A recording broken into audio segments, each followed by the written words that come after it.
Diferentemente do artigo de opinião, o cronista não tem aquela obrigatoriedade de convencer o leitor, de convencer você acerca da sua ideia, de estar o tempo todo buscando defender um argumento, defender uma posição, defender uma ideologia, certo?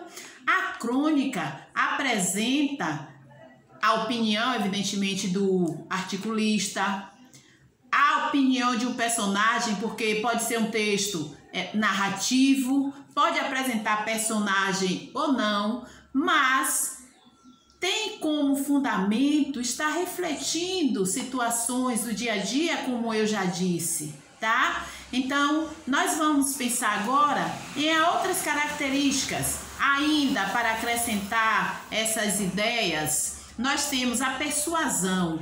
Ora, no artigo de opinião, o articulista precisa convencer o leitor sobre a defesa de sua ideia. Na crônica também, na crônica vai persuadir no sentido de cativar, chamar atenção, despertar o desejo de ler, de continuar lendo o texto, o leitor de repente se envolver, se perceber naquele texto, naquela narrativa, naquelas ideias apresentadas pelo próprio narrador, pelo próprio autor, certo? Nós temos ainda uma questão. A crônica não precisa ser um texto longo, com uma diversidade de parágrafos, não é? Podemos utilizar 3, 4, 5 parágrafos. Por que, Maria? Por que, Mazé, não ser um texto tão longo, um texto consideravelmente curto, pequeno? Porque, como já foi dito, a crônica é algo leve, não é? Não deve ser um texto cansativo, deve ser um texto que envolva o leitor. Aquele texto que você lê, chega ao final com vontade de quero mais. Que tal? Um texto que apresenta humor, um texto que apresenta a subjetividade, a criatividade do leitor, a criatividade do narrador, daqueles personagens que se fazem presente quando esse gênero for narrativo. Tudo bem até aí? Olha, quem tiver interesse, após eu postar o vídeo, poderá apresentar questões, perguntas na própria plataforma, tá? Porque eu estarei à disposição para apresentar alguns esclarecimentos.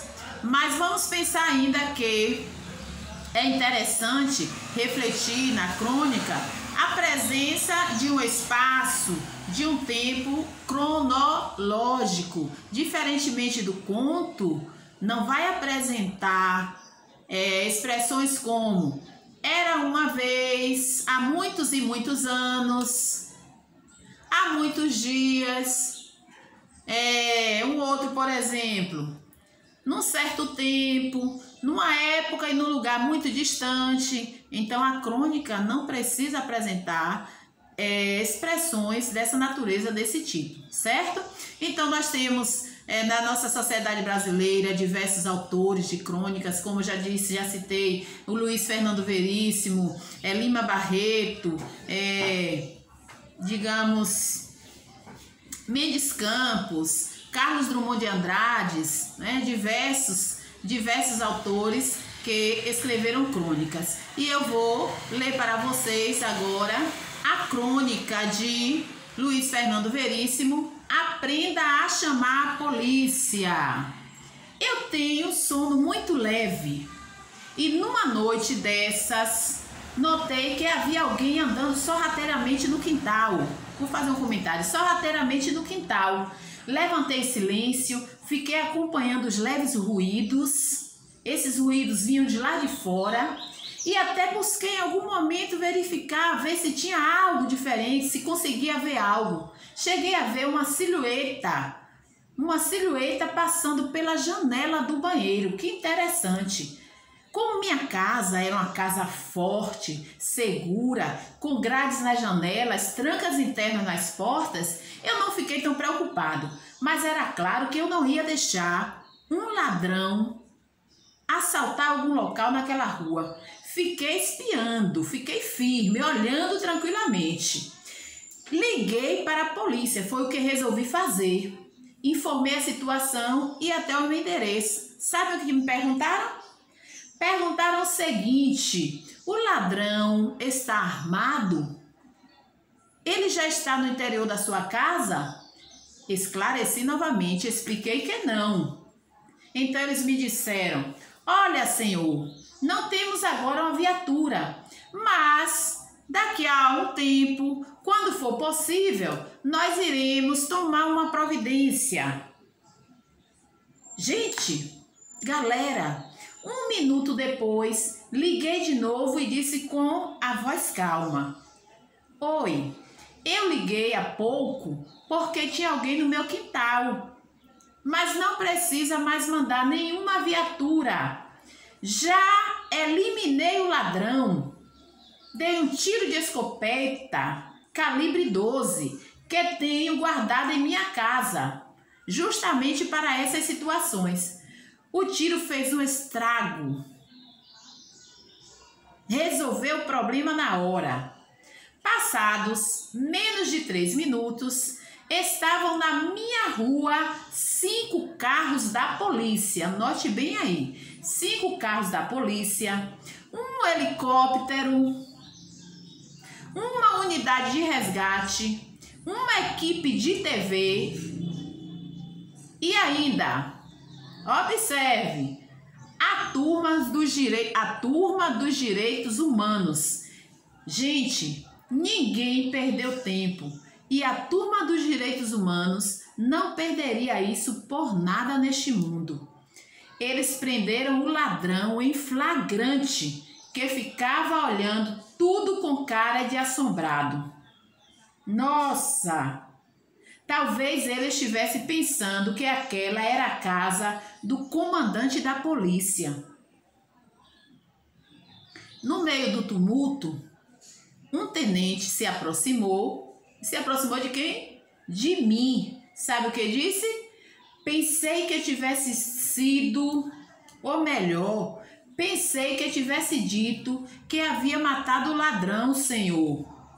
Eu respondi para ele: pensei que tivesse dito que não havia nenhuma pessoa, nenhum funcionário, nenhuma viatura disponível, senhor tenente.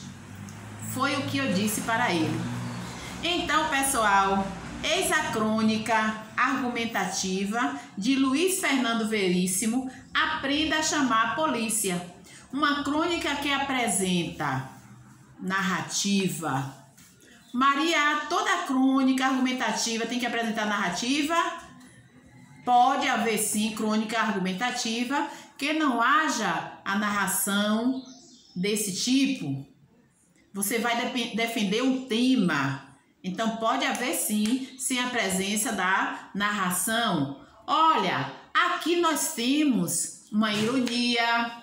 A ironia apresentada pelo narrador ao se referir ao tenente. Nós temos aqui uma temática social. Como o indivíduo social lida com a possibilidade de ser assaltado. Como as forças policiais agem diante desse contexto?